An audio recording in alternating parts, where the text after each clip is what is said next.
नमस्कार, खास बुलेटिन में आपका स्वागत है और मैं हूं आपके साथ सुमन पाल। बुलेटिन की शुरुआत करेंगे बड़ी खबरों के साथ। अमेरिका में छुट्टियों के बाद यात्रियों के लिए संकट बढ़ गया है। क्रिसमस के बाद भी अमेरिका में बर्फीले तूफान और तूफानी मौसम के कारण हजारों उड़ानें रद्द हो गई है। न्यूयॉर्क और अन्य बड़े शहरों के हवाई यात्रियों को भारी मुश्किलों का सामना करना पड़ रहा है। देखिए इस रिपोर्ट में। अमेरिका में बर्फ तूफान का कहर। न्यूयॉर्क में रात भर 10 इंच तक बर्फ, हजारों उड़ानें रद्द, हजारों लेट, सड़कें और हवाई यात्रा प्रभावित। अमेरिका में बर्फ तूफान का कहर। अमेरिका में क्रिसमस के बाद शुक्रवार 26 दिसंबर को हवाई यात्रा का सामान्य दौर प्रभावित हो गया। 1151 उड़ानें रद्द की गई, जबकि लगभग 3974 उड़ानों में देरी हुई। न्यूयॉर्क में 3 प्रमुख एयरपोर्ट लगाडिया, JKF और नेशार्क सबसे ज्यादा प्रभावित रहे। न्यूयॉर्क में हालात गंभीर। नेशनल वेदर सर्विस ने चेतावनी दी है कि न्यूयॉर्क में रात भर में 10 इंच तक बर्फ हो सकती है और तापमान 0 के नीचे गिरने की संभावना है। मेयर एरिक एडम्स ने शहर के कर्मचारियों को सड़कों से बर्फ हटाने के लिए तैनात कर दिया है। यात्रियों को अलर्ट। अमेरिकी एयरलाइंस ने यात्रियों को सोशल मीडिया पर अलर्ट रहने की सलाह दी है। एयरलाइंस का कहना है कि यात्री फ्लाइट्स पकड़ने से पहले स्टेटस चेक करें। NWS ने चेतावनी जारी की है कि ग्रेट लेस से न्यू इंग्लैंड तक हालात बेहद खतरनाक हैं। प्रभावित एयरपोर्ट और क्षेत्र: न्यूयॉर्क, लागार्डिया, JFK और New York, Boston, Detroit, Chicago. Flight aware में मिजरी मैप के अनुसार इन एयरपोर्ट पर सबसे ज्यादा उड़ान रद्द और लेट हुई है। NWS ने भरी ऊपरी ग्रेट लेस इलाके में बर्फबारी की भविष्यवाणी की है और तूफान का केंद्र उत्तर पूर्व की ओर बढ़ रहा है। सड़कें भी खतरनाक। अमेरिका में छुट्टियों से लौट रहे यात्रियों के लिए सड़कें भी अब गंभीर चुनौती बन गई हैं। अमेरिका में छुट्टियों के बाद सड़कें अब यात्रियों के लिए सच्ची चुनौती बन गई है। ग्रेट लेस और उत्तर पूर्वी राज्यों में भारी बर्फबारी और तूफानी हवाओं के कारण मुख्य मार्ग बंद या स्लो है। नेशनल वेदर सर्विस और स्थानीय प्रशासन ने चेतावनी दी है कि बिना जरूरी कारण के सड़क पर न निकले।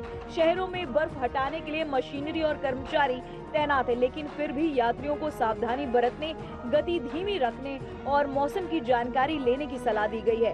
ग्रेट लेस से न्यू इंग्लैंड तक सड़कें बेहद खतरनाक है। NWS ने विशेष चेतावनी दी है कि ग्रेट लेस से लेकर न्यू इंग्लैंड तक की सड़कें बेहद खतरनाक है और यात्रियों को अपनी सुरक्षा और परिवार की सुरक्षा के लिए पूरी तैयारी के साथ ही यात्रा करनी चाहिए। मौसम, उड़ान और सावधानी: 1151 उड़ानें रद्द, 3974 उड़ानों में देरी। न्यूयॉर्क में 10 इंच तक बर्फ, यात्रियों को स्टेटस चेक करने की सलाह। ग्रेट लेस और न्यू इंग्लैंड में खतरनाक हालात। अमेरिका में छुट्टियों के बाद यात्रियों के लिए मुश्किलें बढ़ गई हैं। 1191 उड़ानें रद्द और लगभग 3974 उड़ानों में देरी हुई है। न्यूयॉर्क में 10 इंच तक बर्फबारी की संभावना के कारण हवाई यात्रा प्रभावित है। एयरलाइंस ने यात्रियों को चेतावनी दी है कि वे फ्लाइट्स पकड़ने से पहले स्टेटस जरूर चेक करें। ग्रेट लेस और न्यू इंग्लैंड के क्षेत्रों में मौसम बेहद खतरनाक है। सड़कें और हवाई यात्रा दोनों प्रभावित है और प्रशासन ने लोगों से सावधानी बरतने की सलाह दी है। अमेरिका में छुट्टियों के बाद यात्रियों के लिए मुश्किलें बढ़ गई हैं। हजारों उड़ानें रद्द, सड़कें जमी हुई, बर्फ से जाम और मौसम की चेतावनी जारी। ऐसे में यात्रियों को सावधानी और अलर्ट पर रहने की बेहद जरूरत है। Bureau report, RNTV।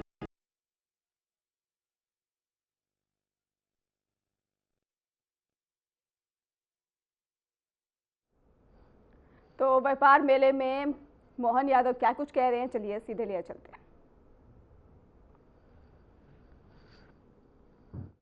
चुनाव के बाद सरकार बनी, सरकार बनने के बाद अगली सरकार तक, अर्थात हमारे सरकार के 5 साल के टेन्योर में जो बजट हमारे ईयरली रखते हैं, वो ईयरली बजट को 5 साल में डबल करने का टारगेट किया है।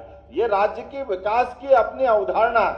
इसलिए 3.5 सवा 3 लाख करोड़ का बजट हम अपने 5 साल में 7 लाख के करोड़ के आसपास पहुंचाने वाले हैं। जब मैं 7 लाख कह रहा हूं तो व्यापारी तो ताली बजा ही सकते हैं एकदम अपने आनंद के साथ। आपसे अच्छा कौन क्या समझेगा।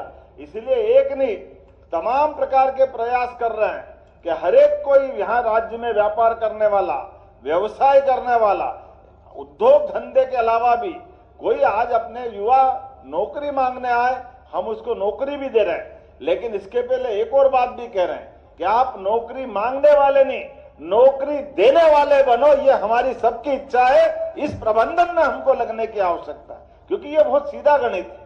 सरकार की सारी नौकरियां मिला लें, 9 करोड़ के राज्य के अंदर सारी सरकारी नौकरी जोड़े तो केवल 10 लाख के अंदर है। अब केवल 10 लाख के अंदर नौकरियां अगर होगी तो सारी पोस्ट भी भर देंगे, तो भी एक सीमा है। लेकिन हमने कहा हमारे पास व्यापार व्यवसाय में परमात्मा की दया से माननीय मोदी जी के नेतृत्व में लगातार काम करने की गुंजाइश है। तो इसके बड़े बड़े टारगेट कैसे तय कर लिए आपको बताना चाहेंगे। हमने कहा कि हमारे राज्य के अंदर 32 लाख उदाहरण के लिए किसान हैं जिनको बिजली के कनेक्शन अपने टेम्परेरी और परमानेंट रखना पड़ता है। हमने कहा इनको सबको सोलर पंप देंगे। 32 लाख सोलर पंप हमारे राज्य के अंदर दे करके हमारे राज्य के अंदर के किसानों को बिजली के बिल से छुट्टी कराएंगे।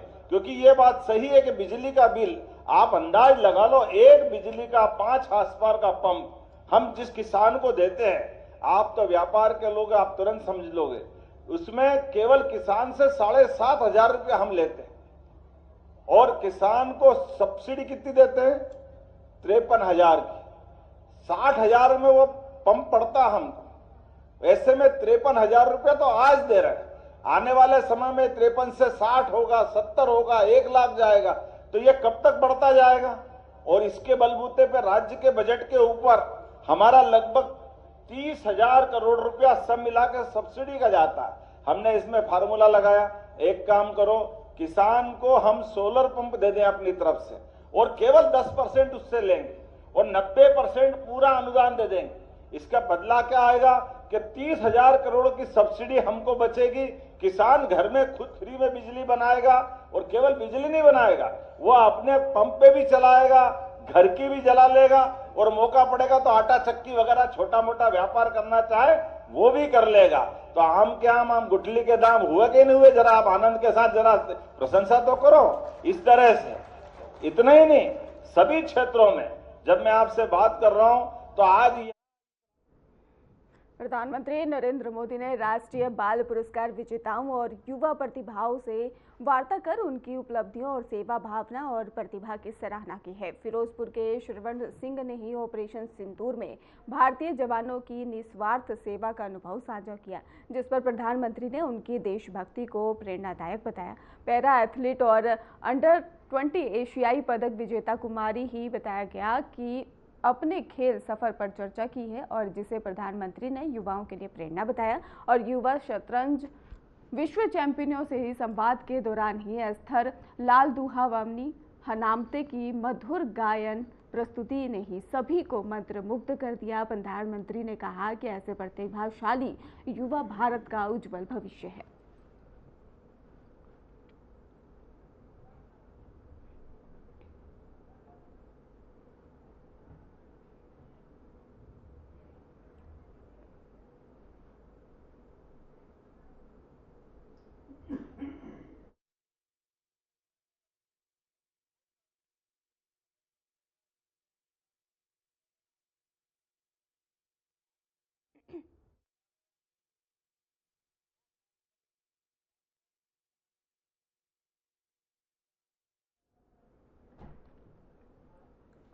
गुजरात के वलसाड में पहुंचे केंद्रीय रक्षा मंत्री राजनाथ सिंह ने कहा कि उन्हें इस स्थान पर एक अद्वितीय और दुर्लभ अत्यधिक आध्यात्मिक ऊर्जा का ही अनुभव हुआ है। उन्होंने बताया है कि ये ऊर्जा अन्य स्थानों से अलग है, इसे शब्दों में पूरी तरह से समझाना उनके लिए संभव नहीं है।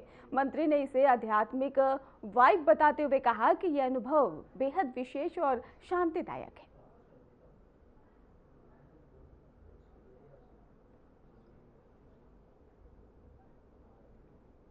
परिसर में आया हूं, मैं बहुत ज्ञानी नहीं हूं, आध्यात्मिक ज्ञान भी मेरा नहीं है, लेकिन जब से मैंने इस परिसर में आया हूं, मैं कुछ अजीबोगरीब एक वाइब्रेशन महसूस कर रहा हूं।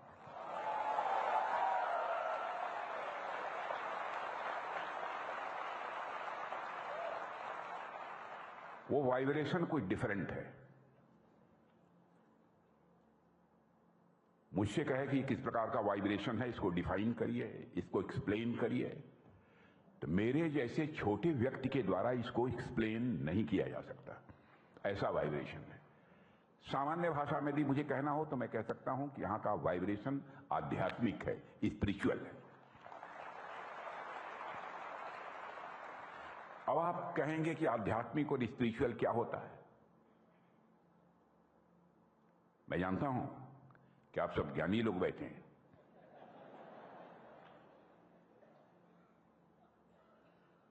मंदिर में जाकर पूजा करना, मस्जिद में जाकर इबादत करना, गिरजाघर में जाकर सजदा करना, यही अध्यात्म नहीं है।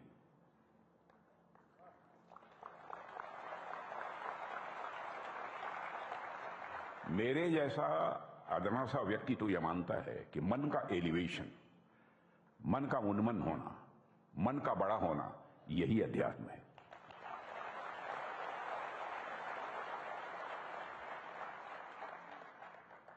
छोटे मन का व्यक्ति कभी आध्यात्मिक हो ही नहीं सकता।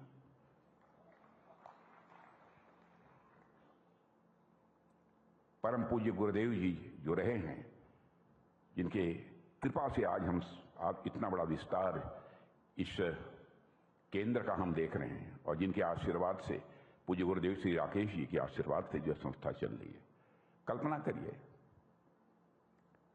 कितना बड़ा बन रहा होगा।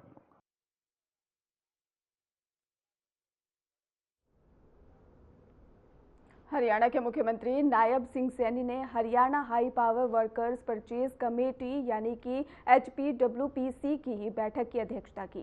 बैठक में मंत्री अनिल विज और महिपाल डांडा और विपुल गोयल और इसके साथ ही रितु चौधरी मौजूद रहे। बैठक में कई विभागों से जुड़े खरीद प्रस्तावों और विकास कार्यों से संबंधित मुद्दों पर ही चर्चा की गई।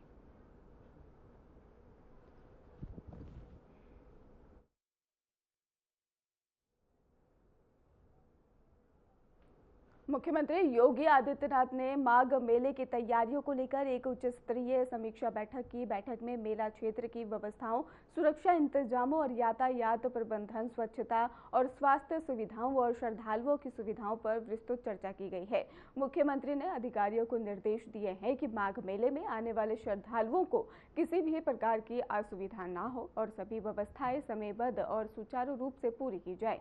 उन्होंने भीड़ प्रबंधन, कानून व्यवस्था, आपातकालीन सेवाओं को मजबूत रखने पर भी विशेष जोर दिया है।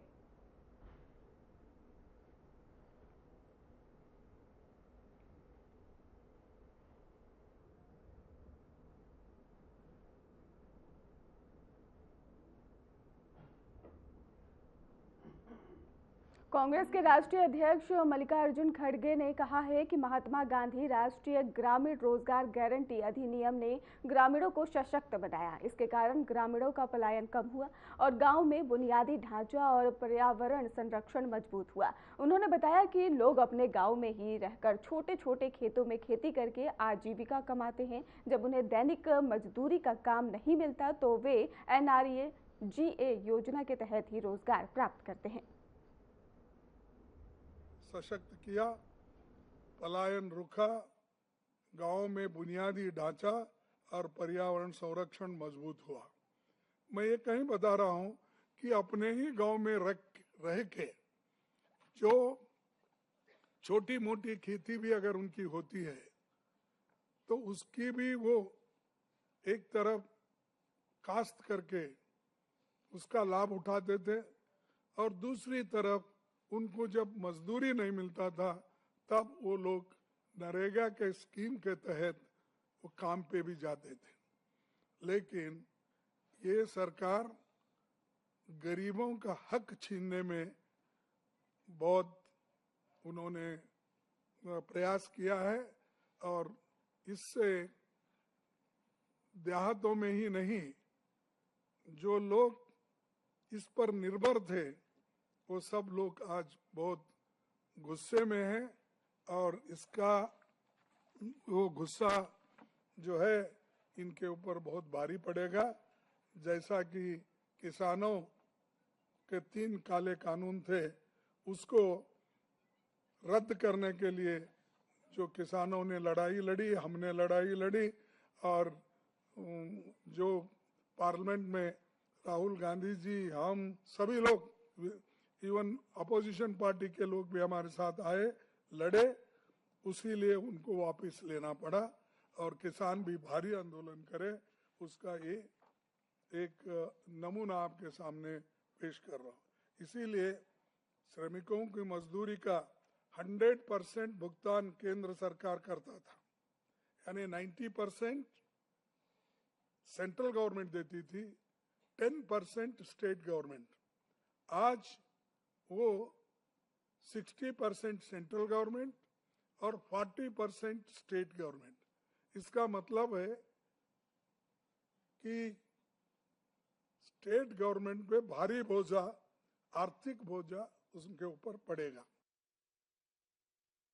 महाराष्ट्र के मुख्यमंत्री और बीजेपी नेता देवेंद्र फडणवीस ने कहा है कि आगामी नगर निगम चुनावों को लेकर सहायुति गठबंधन के भीतर सकारात्मक चर्चा चल रही है और जल्द ही निर्णय लिया जाएगा। उन्होंने बताया है कि राजस्व मंत्री चंद्रशेखर बावनकुले, बीजेपी प्रदेश अध्यक्ष रविंद्र चौहान और इसके साथ ही कई नगर निगमों के नेता देर रात ही चर्चा के लिए इकट्ठे हुए और फडणवीस ने कहा कि सभी जगह सकारात्मक बातचीत शुरू हो गई है और सहायुति ही बताया गया इसमें कि गठबंधन की घोषणा भी जल्द की जाएगी।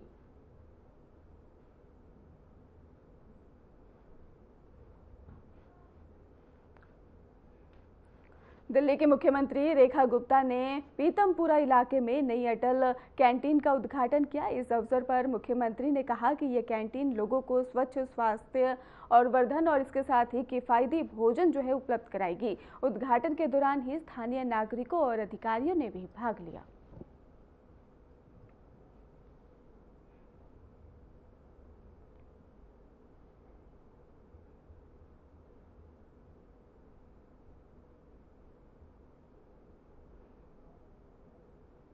ओडिशा के मुख्य निर्वाचन आयुक्त ज्ञानेश कुमार अपनी पत्नी के साथ जगन्नाथ मंदिर पहुंची और जहां पर महाप्रभु से आशीर्वाद प्राप्त किया।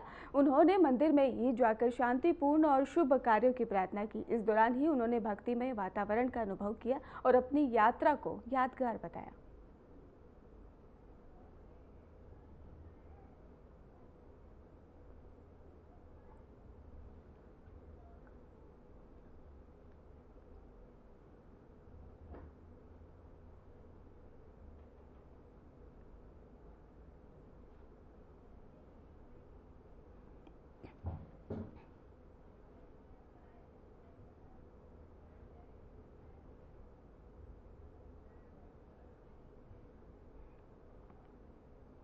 महायुति गठबंधन की रणनीति तय कर दी गई है। ऑपरेशन आगहत 3.0 में ही बड़ी गिरफ्तारी हुई है। 285 आरोपियों पर मगनिदेश कार्रवाई और इसके साथ ही अवैध शराब और गांजा किए गए हैं जब्त। जुआ और अपराधियों पर पुलिस कार्रवाई। 509 लोग निवारक उपायों के तहत रोके भी गए हैं। तो बड़ी जानकारी सामने आ रही है। ऑपरेशन आगहत 3.0 के तहत ही दक्षिण पूर्वी जिले में पुलिस में व्यापक कार्रवाई करते हुए 285 आरोपियों को गिरफ्तार किया गया है।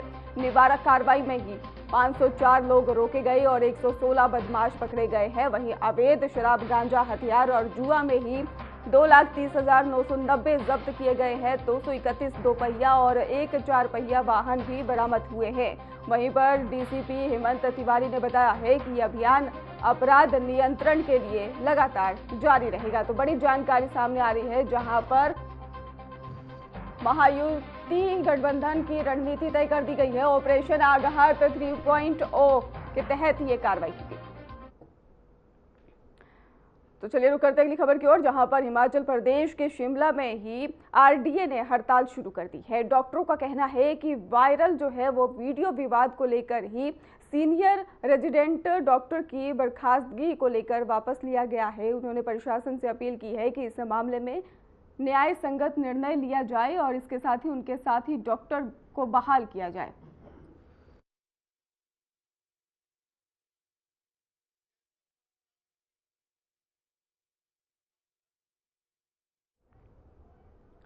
मध्य प्रदेश के विंध्याचल पर्वतों का सौंदर्य और ऐतिहासिक महत्व तो बहुत प्रसिद्ध है, लेकिन क्या आप जानते हैं कि वेदों और पुराणों में भी इस पर्वत की कहानी दर्ज है।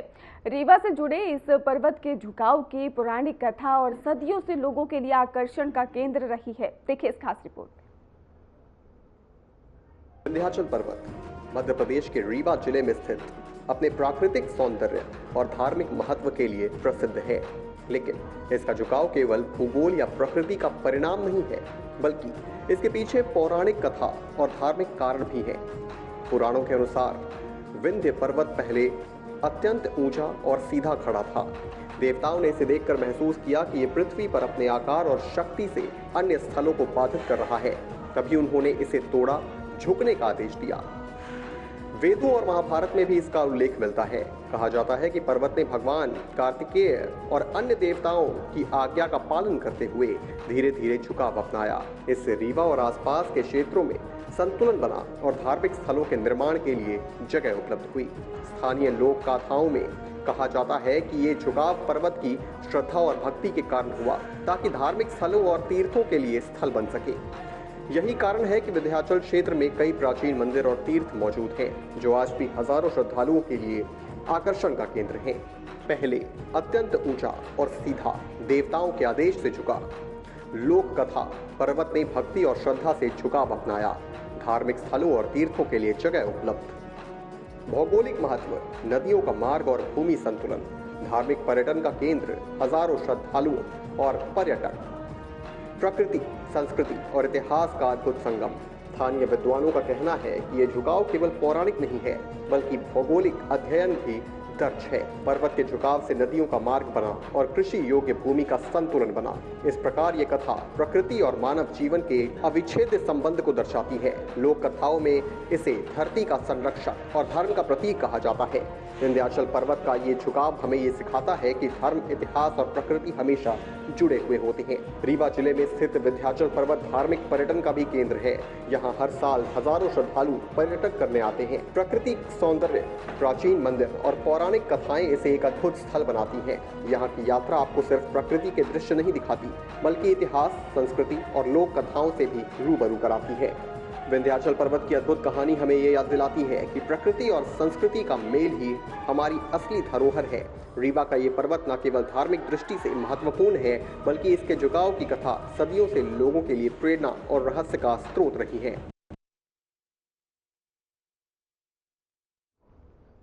फिलहाल खास बुलेटिन में बस इतना ही। आगे की खबरों के लिए आप देखते रहिए हमारा चैनल। धन्यवाद।